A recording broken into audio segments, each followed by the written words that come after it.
Mkristo atambue kwamba kuwa mtu mwoga sio option, sio shauri la kuchagua, sio jambo la kuchagua. Huwezi kuchagua kuwa mwoga.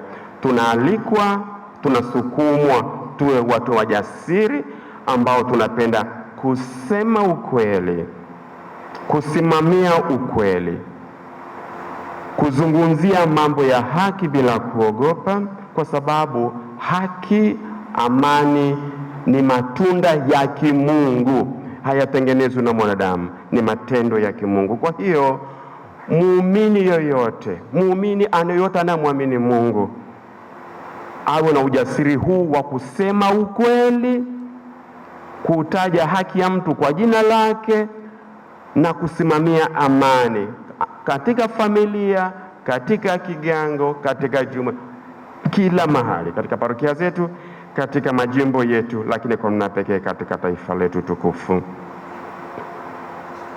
Tunamshukuru Mwenyezi Mungu kwamba wapo watu, mababa zetu, watu wengi wenye mapenzi mema ambao pamoja na presha ambayo inaweza ikawepo katika jamii bado wanasimama katika ukweli, wanasimama katika kutetea haki, wanasimamia katika kutetea amani ya kweli.